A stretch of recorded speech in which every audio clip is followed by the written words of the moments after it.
हिंदू धर्म में एकादशी का बहुत महत्व होता है। साल में कुल 24 एकादशी पड़ती है, यानी हर महीने 2 एकादशी पड़ती हैं। एक कृष्ण पक्ष में और दूसरी शुक्ल पक्ष की पड़ती है। भाद्रपद मास की कृष्ण पक्ष की एकादशी को अजा एकादशी कहा जाता है। इस बार एकादशी 10 सितंबर 2023 रविवार के दिन पड़ेगी। इस एकादशी को अजा एकादशी कहते हैं। इस दिन विष्णु जी की पूजा का विधान है। अजा एकादशी का व्रत विष्णु जी को समर्पित है। इस दिन व्रत रखने से जातकों को शुभ फल की प्राप्ति होती है और समस्त पापों से मुक्ति मिल जाती है। आइए जानते हैं अजा एकादशी के दिन व्रत और पूजा करने का शुभ मुहूर्त। अजा एकादशी के दिन प्रातः काल स्नान कर लें। मंदिर और पूजा स्थल को साफ कर विष्णु जी की मूर्ति स्थापित करें। व्रत का संकल्प लें और विष्णु जी को नमस्कार करें। विष्णु जी की पूजा में फूल, नारियल, सुपारी, फल, लौंग, अगरबत्ती, घी, पंचामृत भोग, तेल का दीपक, तुलसी, दाल, चंदन जरूर रखें। पूजा करें और विष्णु जी की आरती करें। व्रत कथा जरूर पढ़ें। अगले दिन व्रत का पारण करें। द्वादशी के दिन जरूरतमंदों को भोजन कराएं और दक्षिणा दें। इसके बाद आप अपना व्रत फल खाकर खोल सकते हैं। राधे कृष्णा जी। अजा एकादशी का महत्व। अर्जुन ने कहा, हे पुंडरीकाक्ष, मैंने श्रावण शुक्ल एकादशी अर्थात पुत्रदा एकादशी का सविस्तार वर्णन सुना।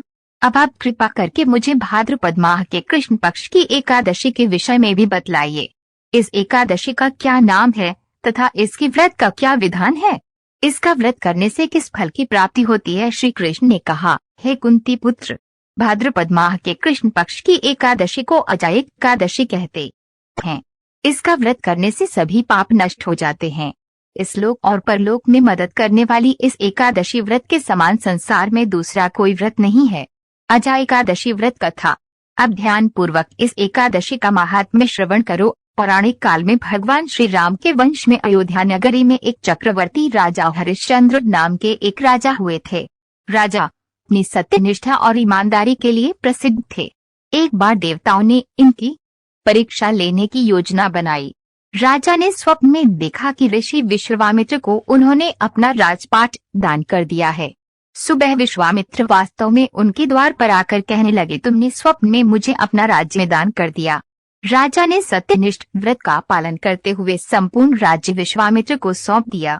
दान के लिए दक्षिणा चुकाने हेतु राजा हरिश्चंद्र को पूर्व जन्म के कर्म फल के कारण पत्नी, बेटा एवं खुद को बेचना पड़ा। हरिश्चंद्र को एक डोम ने खरीद लिया जो श्मशान भूमि में लोगों के दाह संस्कारा का काम करवाता था।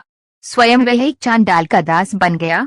उसने उस चांडाल के यहाँ कफन लेने का काम किया, किंतु उसने इस आपत्ति के काम में भी सत्य का साथ नहीं छोड़ा।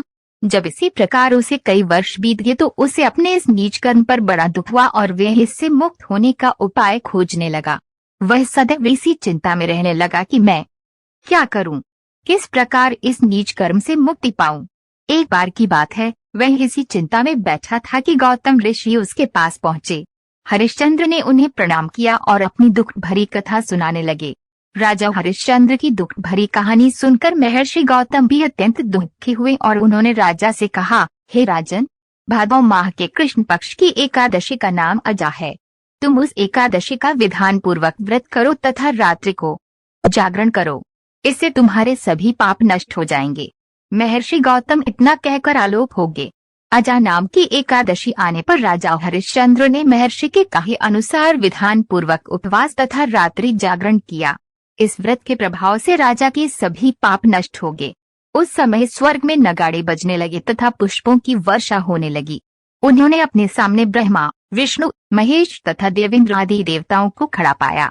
उन्होंने अपने मृतक पुत्र को जीवित तथा अपनी पत्नी को राजसी वस्त्र तथा आभूषणों से परिपूर्ण देखा।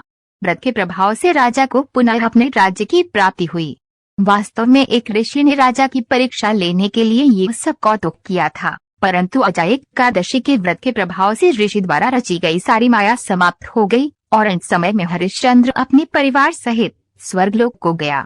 हे राजन, यह सब अजा एकादशी के व्रत का प्रभाव था।